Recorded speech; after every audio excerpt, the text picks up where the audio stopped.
안녕하십니까, 황현실입니다. 어제 이재명 대통령이 SPC 공장을 찾아서 떨어져서 죽고 끼어서 죽고 똑같은 사고가 반복되는 현실은 바꿔야 한다면서 경영진을 질책했다고 하죠. 대통령의 말에 가슴이 먹먹해졌는데요. 산재로 희생된 이들은 모두 누군가의 아빠, 아들, 남편이었습니다. 아침에 다녀오겠습니다 하고 나간 일터가 돌아오지 못하는 길이 되는 현실, 이제는 끝내야 하지 않을까. 죽지 않는 사회, 행복한 일터, 우리가 꼭 만들어야 한다고 말한 대통령의 진심과 다시는 누구도 일터에서 가족의 품으로 돌아오지 못하는 일이 없기를 바라는 국민 모두의 바람이 꼭 지켜지길 간절히 바라봅니다. 7월 26일 끝장 뉴스 시작합니다.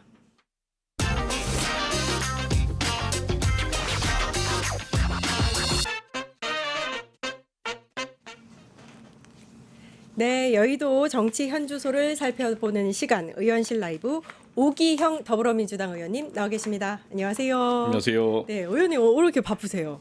아니 자료를 엄청 많이 갖고 오셨습니다. 일부 잠깐 좀 정리했습니다. 예. 아유, 아직, 네, 예. 오늘 인터뷰 준비를 엄청 많이 하셨. 아니 별로 많이 한 건 아닌데 질문이 좀 폭넓어서 예. 그렇죠. 예. 좀 가능한 이야기만 좀 하겠습니다. 네, 오늘 굉장히 많은 분들이 예. 동시 접속으로 생방송 함께 해주고 계신데. 그러시군요.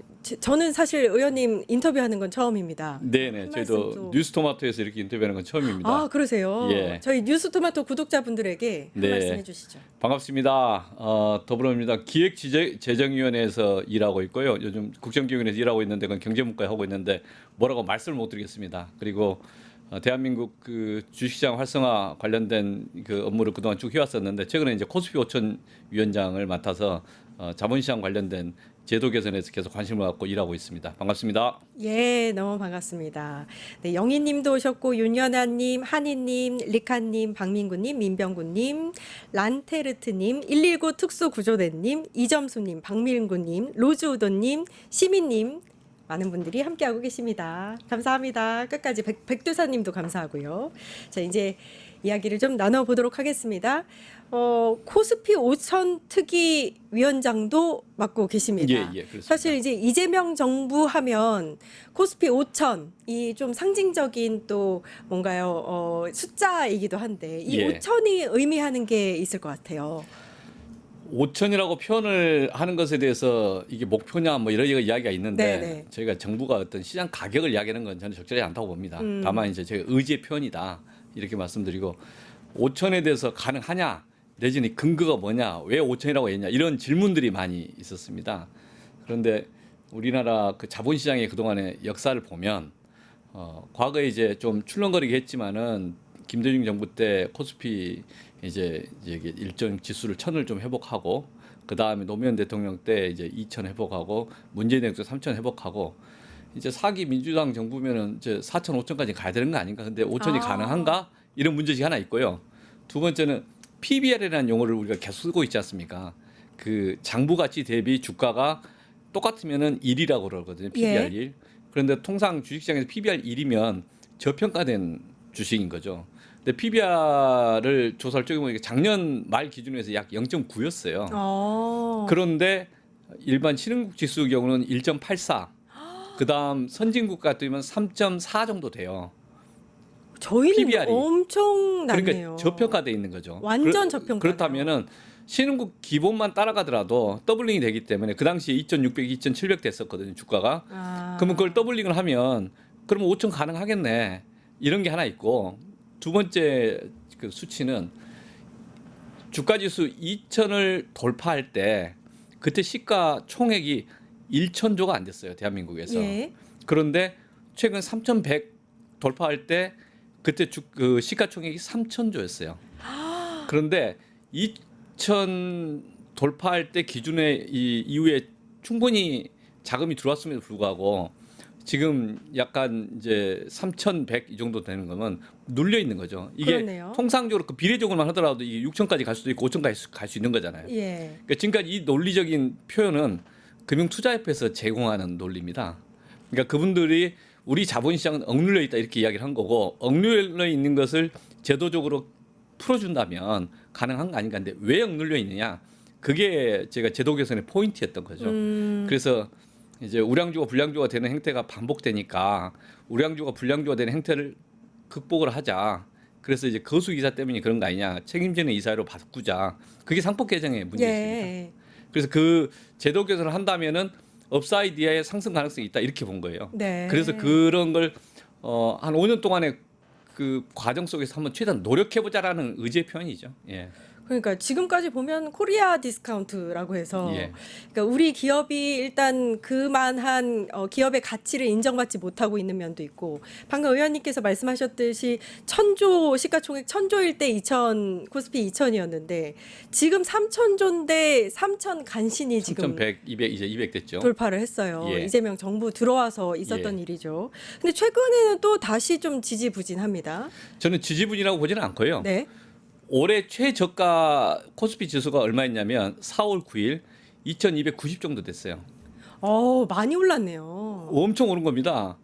그 어젠가에 그 중간에 보니까 2,230인가 얼마까지 왔었는데 그 보면은 거의 900 이상 그것도 짧은 기간에 상승한 거지 않습니까? 네. 요것에 대한 인식을 좀 다시 해야 된다. 근데 그 첫 번째는 내란 이전에 평균적인 주가가 약 2,700, 2,650 전후였어요. 6개월 평균이. 예예. 그래서 2,290에서 2,700까지 오는 것은 이제 내란의 극복, 헌정 질서의 정상화 속에 당연히 들어올 수 있는 그런 가시권의 목표인 거죠. 네. 그러니까 요건 이제 내란 정상화되면 되는 것이고, 그다음에 2,700부터 지금 3,200까지 올라온 거. 예. 이것은 과연 자본시장 코리아 디스카운트를 해소하려는 의지가 있는가? 뭔가 할 것 같은가? 그런 데 대한 우려, 기대, 다시 또 뭐 가능성에 대한 좀 호기심으로 지켜보는 눈들, 이게 쌓이고 지금 쌓이면서 여기까지 온 거거든요. 그래서 이 과정의 변화도 되게 드라마틱하다. 그렇네요. 이렇게 말씀을 드리는 겁니다. 예. 그래서 이게 지금 멈춰 있다 이런 게 아니라 이 과정이 되게 급하게 올라왔어요. 지금 한 달 반, 2달 사이에. 이 500 올라가는 것은 통상적이지 않습니다. 네. 좀 해고를 해보면 최근에가 JP모건에서 2년 안에 코스피 5천 된다 이런 식으로 리포트를 냈잖아요. 네. 그런데 그 JP모건이 대통령 선거 직후에 조금 있다가 하는 게 아마 1년 안에 3,200 정도 가능하겠다 이렇게 표현을 했어요. 근데 2주 좀 지나서 아니야 한 1년 안에 3,400까지 갈 것 같아. 그러고 있다가 한 2, 3주 지나면서 그런 리포트를 낸 거예요. 그러면 JP모건만 그랬냐? 그게 아니라 우리나라의 유력한 애널리스트들, KB증권이든 하나증권이 여러 그 증권사의 애널리스트들이 리포트를 내는데 그 리포트도 대선 직전, 대선 직후 그리고 한 2, 3주 지나고 2, 3주 지나가면서 입장이 계속 바뀌어요. 네. 근데 짧은 시간에 바뀌어요. 우리가 펀더멘탈이 바뀐 게 아니거든요. 오직 이재명 정부의 의지가 있느냐 없느냐에 대한 그 시험과 그 관심과 호기심 속에서 바뀌고 있는 거예요. 그래서 여기까지 온 거예요. 그러니까 지금까지 한 2달 동안에 이렇게 변화는 되게 급격한 변화고 이 속에서 이재명 정부의 의지 하나만 보고 기존에 얼눌려 있던 주가가 좀 회복되는 과정이다 이렇게 보고 네. 저희는 계속 질문이 이겁니다. 거품인가 아닌가 지금 상황이. 아. 지금 상황이 거품이라면 나중에 꺼질 거 아닙니까? 올라갔다가도. 네. 근데 지금은 거품이라고 보기에는 3,100에 3,200 사이를 왔다 갔다 하면서 계속 행보하고 있잖아요. 네. 그게 거품은 아니다라는 이제 애널리스트들의 의견들이 많이 나오고 있거든요. 그러니까 주식시장 전반을 보면 우리가 좀 저평가되어 있다는 데는 모두가 다 공감대가 형성되어 있는 것 같아요. 그렇죠. 네, 그 의원님 설명에 따르면 그럼 한 2,600, 700은 내란 전 바로 직전이니까 거기까지는 이제 정상화되는 과정. 내란으로 인한 그 그렇죠. 문제였던 거, 그게 정상화된 거. 근데 네. 우리가 그 자본시장의 활성화라는 문제 속에서는 코리아 디스카운트는 이제부터가 진짜 코리아 디스카운트인 거죠. 그렇죠. 지배 구조가 후진적이었고 그 다음에 그러니까 꽃감 빼먹듯이 이익을 빼나가는 터널링, 사익 편취 등의 행태들, 뭐 이게 조직 개편하면서 이상하게 네. 모의사 주주들을 휘둘리는 예. 뒤통수치는 행태들 이 반복됐기 때문에 하는 냉소가 있었던 거죠. 그래서 대한민국 자본시장에 대한 그 냉소는 여기는 해봤자 별거 없을 거야. 저 회사가 기술이 있지만은 또는 저 회사가 자산이 많지만 수익성이 있지만은 주가 올라가기 힘들 거야라고 하는 냉소가 있기 때문에 서학개미들이 커진 거잖아요. 예. 그래서 그분들 입장에서는 초기에는 그냥 지켜본 거예요. 그런데 우리가 상법 개정을 하겠다는 의지를 표명했고 그리고 2, 3주 안에냐 결국 7월 3일 날 통과됐지만 그때까지는 쭉 지켜보면서 아 진짜 하네 그 진짜 법이 통과하는 걸 보면서 아 기대가 바뀐 거고 이제 그 목표치가 계속 조정이 되는 과정이었다. 네. 그리고 그런 그 조정 과정들이 실제 시장에서 반응 결과를 보고 사후적으로 리포트가 바뀌고 있는 겁니다. 지금. 네. 그래서 저는 4,200 이 정도 와서 지금 잠시 지켜보고 숨고르고 오는 건 그건 지극히 정상적인 상황이다라고 봅니다. 오히려. 네, 네. 그러니까 이재명 정부는 부동산 시장에 묶여 있는 돈들을 주식 시장으로 옮기겠다. 그래서 기업의 가치를 높이고 기업에서 돈이 풀리면서 점점 더 전체적인 국가 경제를 활성화시키겠다. 뭐 쉽게 설명하면 이 정도잖아요. 그죠? 그렇죠. 저희가 그래서 머니무브 이런 용어를 쓰거든요. 네. 머니무브. 우리나라 사람들이 갖고 있는 자산 중에 70%가 부동산이고 나머지가 동산인 거죠. 그 동산이나 자본 중에서 일부가 주식인 거고. 그런데 미국 같으면 반대거든요. 네. 그리고 일본 다른 나라도 비슷비슷하게 양쪽이 그렇죠. 이렇게 하는데 지금 우리나라는 부동산에 과도한 투자하고 있는 것을 이런 자본시장으로 옮겨보자. 그런 의미에서 부동산 중심 투자 구조를 자본시장 중심 투자 구조로 바꾸면서 자산 구조의 개편을 한다면 충분히 가능하지 않겠는가. 맞습니다. 그런데 문제는 여기서 뒤통수 치는 행태들이 많으니까 그걸 제도 개선을 통해서 풀어준다면 네. 신뢰가 회복되는 거 아닌가. 그래서 냉소가 이제는 좀 지켜보는 눈, 그다음에 기대까지 가고 있다. 지금 그렇게 봅니다. 근데 네. 기대인데 확신까지 가지는 않아요. 여전히 지켜보고 있어요. 아, 지켜보고 있다. 제가 최근에 그 한 2주 전에 블룸버그에서 저희 만나자고 잠깐 만났는데 그분 이야기를 독특한 이야기를 하시더라고요. 저 그 전에 전혀 안면 없는 분인데 와가지고 본인은 본래 중국 주식을 전담해서 분석하고 추적하는 역할을 네. 한답니다. 네. 그런데 어느 시점에서 보니까 갑자기 중국 주식 보지 말고 한국 주식만 보라고 했다는 거예요. 그리고 갑자기 한국으로 와서 미팅을 해서 비공개로 잠깐 이야기하고 가셨는데 그러니까 그분이 그런 입장을 갖고 있다는 것을 보면서 저는 역으로 아까 그 제피 모건의 분석이나 지금 이제 이게 노무라 같은 경우도 이 분석들이 막 나오는데 예. 그 조만간 뭐 3,800, 4,000까지 간다 한 1년 안에 아. 이런 식의 타겟이 나오는데 예. 근데 이런 시각들이 지금 바뀌고 있는 것이 최근 한 달 반 사이에 변화예요. 그전에는 시각이 그런 시각이 없었다가 네. 그 이분들이 바라보는 이야기는 몇 가지 쭉 있습니다. 집중투표제와 감사인 분리선출 통과되는가 안 되는가 지켜보겠다. 자사주에 대해서도 관심이 많다. 네. 그다음에 세제 개편도 관심이 많다. 추가적인 제도 개선 할 건가 뭐 이런 이야기를 열거를 하더라고요. 서로가 다양한 자기 입장 속에서 하는 열거 컨선 그 관심사일 텐데 예. 지금 대한민국의 자본시장의 이관 기자들은 전부 다 이 제도 개선을 하나하나 지켜보고 있다라고 봅니다. 그리고 네. 그 제도 개선에 대해서 윤석열 정부처럼 중도에 포기할 거냐, 우리는 이것을 끝까지 신뢰를 축적하면서 제도 개선의 성과를 낼 거냐, 네. 기로에서 우리는 이거 선택을 해야 한다고 그렇게 보고 있습니다. 전 세계 주요 금융시장이 이제 우리나라의 주식시장을 바라보고 있다 해도 과언이 아닌 것 같은데 최근에 큰 변동에 영향을 줄 만한 요인이 두 가지가 있었다면 한미 협상이 하나 있고요. 대주주 양도소득세 관련한 이슈가 있었습니다. 양도 소득세부터 여쭤보면 대주주 기준이 50억 원에서 10억 원으로 대폭 이제 뭐라 할까요? 강화가 됐어요. 이 부분에 대해서는 어떻게 보세요? 전 약간 그 분석에 동의하지는 않고요. 아, 지금 현재 자본시장에서의 가장 큰 변수가 뭐냐라고 보면은 지금 아직 진행 중인 제도 개선에 대한 관심이 더 크다. 그러니까 자사주에 대한 관심이 훨씬 큰 것 같고요. 자사주에 대한 질문도 많고 기업에서 만나서 저 설명을 하려는 분도 많고 저는 충분히 다 드려야 된다고 보는데 네. 그리고 실제 직접적으로 시장에서 반응들이 하고 있습니다. 저는 그게 더 큰 거고 관세 협상은 큰 이슈인 것 같습니다. 그 문제는 동의하고요. 세금 이슈 자체가 지금 절대적으로 영향을 미치는 요소인가? 그건 좀 다르다고 보고 있습니다. 아, 다르다고 보시는군요. 그게 전혀 변수가 아니다 그렇게 보지는 않지만 지금 이야기하는 그만큼의 그 주요 요인은 아니다. 그게 그 중요도가 좀 다르다. 네네. 예. 그 자체가 변수로서의 요소가 전혀 없다는 게 아니라. 예. 그럼 이것도 동의하지 않으실 것 같은데 만약에 이제 대주주 기준이 10억으로 원복이 되면 연말 직전에 회피용 매도가 쏟아질 것이다. 뭐 이런 우려가 있거든요. 이건 어떻게 아니, 보세요? 그러니까 지금 그 주제를 갖고 계속 질문하시는데 네. 구도 자체가 좀 다르다는 거예요. 질문의 다르다. 이 예. 상황 인식이 좀 다르게 접근해야 된다. 저는 네, 그렇게 네. 보는 겁니다. 저희가 그 본래 과거 절차에서 이제 금투세를 도입을 할 걸 전제로 해가지고 제도 개선을 꾸준히 해왔었습니다. 네. 금융투자소득세를 전제로 하면은 손실과 이득을 퉁치는 거고요. 이 상품 저 상품 상관없이 전체 금융 상품의 손실과 이득을 퉁치는 겁니다. 네. 그래서 손실을 반영해 주게 하는 거죠. 그 네, 네. 잔액 이득에 대해서만 그쵸. 부과하는 거. 또 그걸 한 5년 때 소급해서도 퉁치게 해주는 거고. 그러면은 소득공제, 손실공제가 다 이루어지는 거거든요.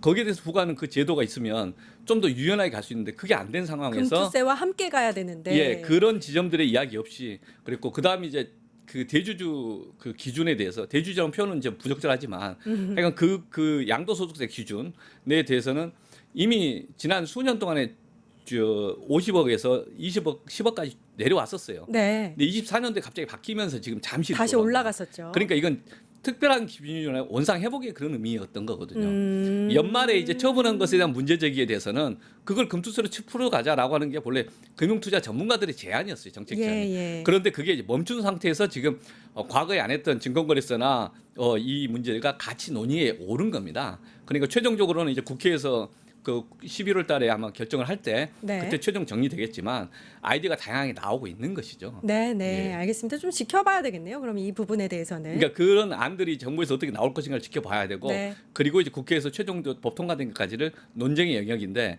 지금 이제 우리나라에서의 가장 큰 고려는 이런 거죠. 세금이라고 하는 것이 미국 같으면 서학개미가 많잖아요, 우리나라도. 그렇죠. 미국에 다 있는 금투세 제도거든요.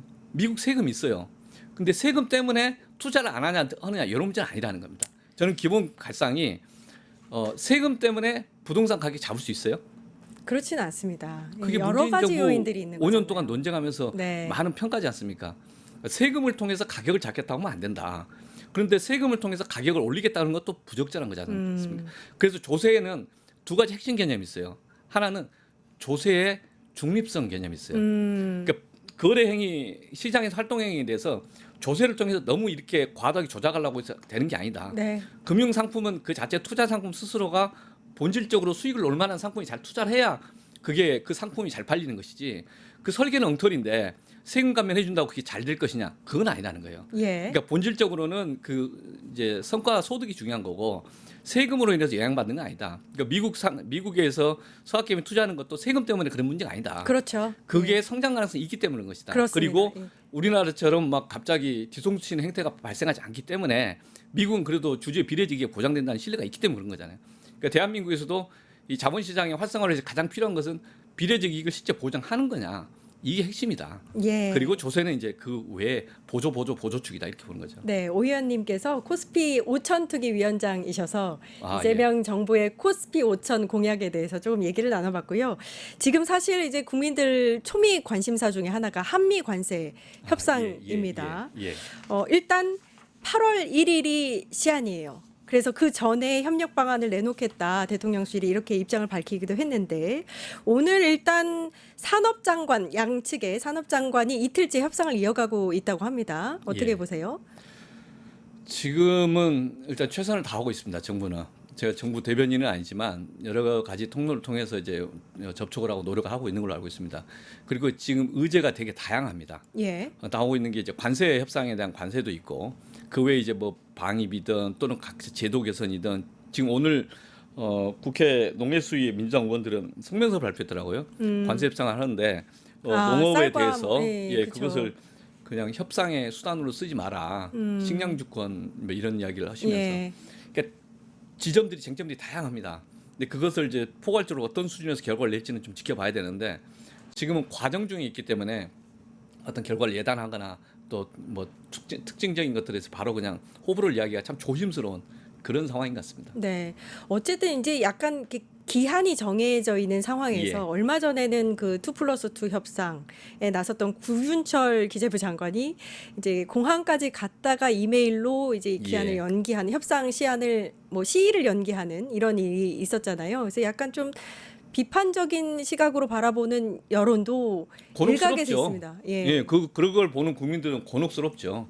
저희 같이 보는 마음은 입장에서도 급한데. 이게 왜 그러지?